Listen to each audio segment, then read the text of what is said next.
I'm President John Henry Eden, and you're listening to Enclave Radio, the voice of warmth and reason in this cold, unreasonable world.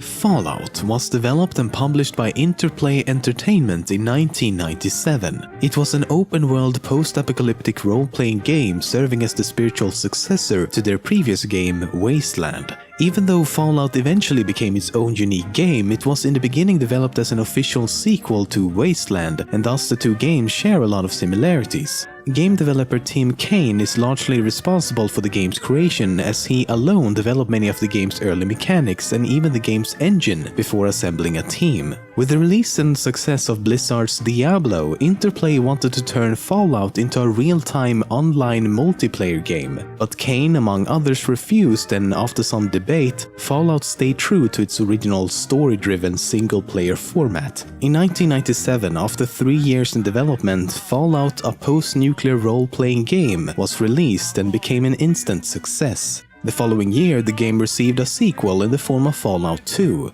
Beginning in 2004, Interplay got into some legal issues and faced bankruptcy. In an attempt to save the company, they sold the rights for the entire Fallout franchise to Bethesda Game Studios. Bethesda set out to completely revamp the series and moved away from the isometric turn-based gameplay the Fallout games had so far been known for. Instead, Fallout 3 was a first- and third-person real-time combat action RPG. Before Bethesda acquired the rights to the Fallout franchise, Interplay and Black Isle Studios worked on a third Fallout game only known by its project name Van Buren. It followed the same style as Fallout 1 and 2 in that the game was isometric and turn-based, instead of the open-world environment Fallout 3 would later introduce. And they got really far into development as well. It's been said that the Jefferson engine, created specifically for this game, was 95% complete when the game was cancelled back in 2003. However, some of the content did not go to waste, as it was later used in Fallout New Vegas, for example Caesar's Legion, The Burned Man, and Big MT. So many characters, locations, buildings, anything really, are based on or inspired by things from the real world. Some are obvious Easter eggs, while others are more difficult to spot. There's so much of this stuff in the Fallout games that it could almost be an entire episode on its own. But let's cover a few of them at least.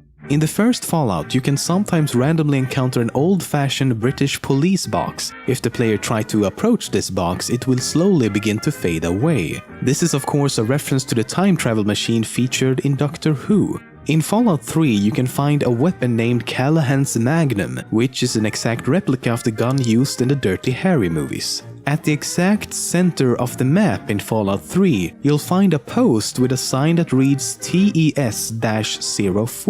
This is a reference to the Elder Scrolls 4 Oblivion, also developed by Bethesda. In Fallout 3, you can find this monument, which is a reference to Interplay and the logo they used in Fallout 1 and 2.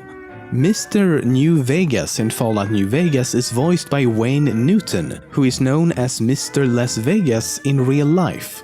Benny, also from New Vegas, is based on real-life American mobster Benjamin Bugsy Siegel. Indiana Jones' remains can be found inside a fridge, mocking a scene from the fourth installment where Indiana Jones survives a nuclear blast by hiding inside a fridge.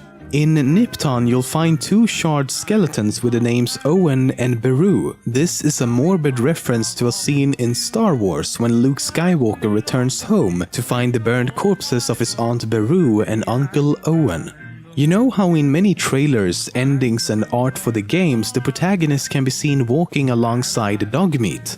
Well, this was inspired by the movie Mad Max 2. In fact, the entire franchise was heavily inspired by the Mad Max universe, especially the movies featuring Mel Gibson. Another example is the leather armor used by the main characters that was designed based on the one Mel Gibson used in the movies.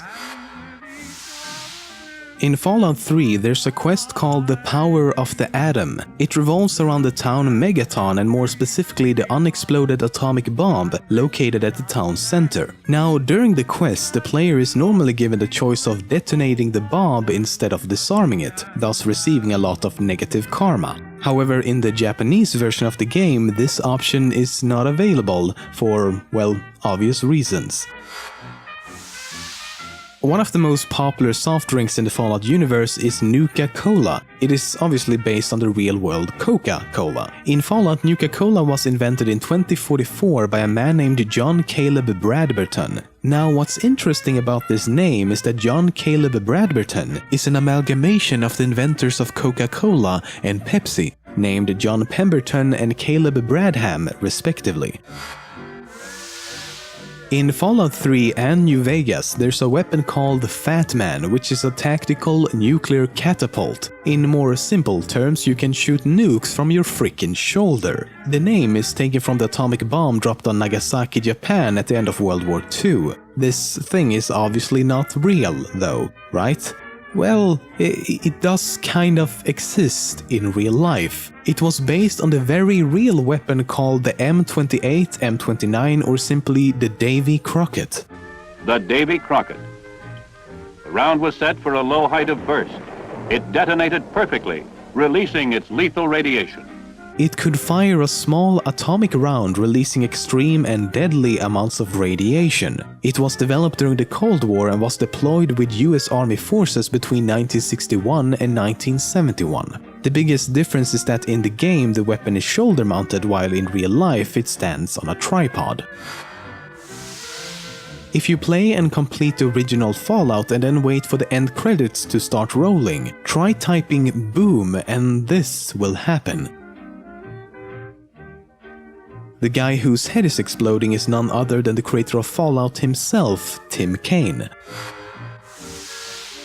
During the opening of Fallout New Vegas, you're shown ink blots in order to determine your mental health. Some players thought that one of the ink blots looked like two bears high-fiving, but this was sadly not an option in the game. So, as with every popular game on PC, a mod was created specifically to include the option of two bears high-fiving. This opinion got popular enough that when Obsidian developed and released the DLC Honest Hearts, they referenced this turn of events by adding a character named Two Bears High-Fiving. In Fallout 2, there's a religious sect called the Hubologists, who believe in the religion of Hubology. They can be found in the former city of San Francisco and was founded by a man named Dick Hubble. This is all a parody of the real-world religion of Scientology, which was founded by science fiction writer L. Ron Hubbard. It even parodies famous Scientology advocate Tom Cruise and his wife at the time, Nicole Kidman, in the form of two characters named Juan Cruz and Wiki Goldman.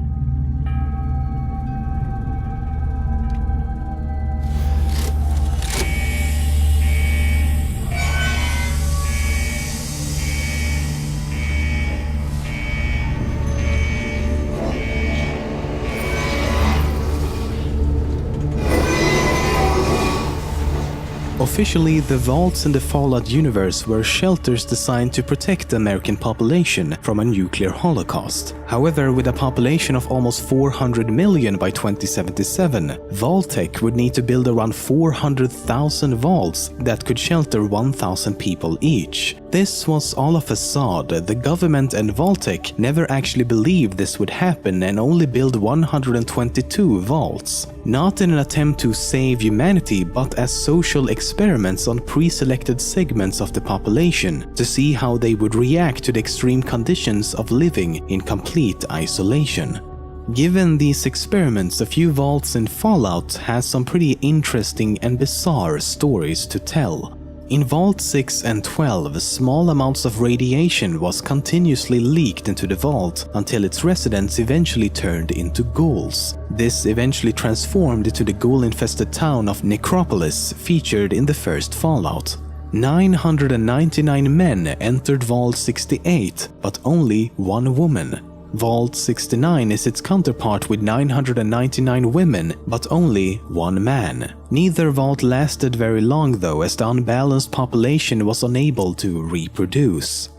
Vault 77 contained only one man and a crate full of puppets. It was an experiment to observe the human condition in complete isolation. After only 1 hour, the man now known as Puppet Man was pounding on the vault doors, screaming that he was the only one there. After a few months, the puppet started talking to him and he only continued his descent into insanity. Vault 106 experimented with psychoactive drugs and their effects on the human mind in this enclosed space. The population swiftly descended into insanity, and when the player finally gets there, the drug is still pumped into the vault, causing hallucinations. The remaining population of the vault has gone completely insane, attacking anyone on sight. Vault 108 was special for the fact that it had a cloning facility. This quickly got out of hand, however, as clones became very aggressive against non-clones. When the player arrives, only clones named Gary remains. Upon arriving at Vault 11, the inhabitants were told by a computer that they must sacrifice one person per year or everyone would die. The decision process was settled by a democratic voting system, and life continued as normal inside the vault. Well, except for the killing one person every year part. After a while, some people wanted a lottery instead of a democracy, and arguments quickly turned violent. People started killing each other, and at the end of it all, only 5 remained. These 5 survivors made a pact to commit suicide together and refused to sacrifice any one person. Only then was it revealed that they had been living a lie. A year had passed and no one died because that was exactly what the computer wanted. The computer simply wanted them to defy the rules. Knowing that these years of sacrifice had been for nothing, 4 out of the 5 survivors decided to commit suicide anyway. The remaining Vault Dweller then left Vault 11, and his identity has since never been revealed. When the night is calm and peaceful, loving hearts are all in tune. There's 2 lonesome people in the whole wide world, that's me and the man in the moon.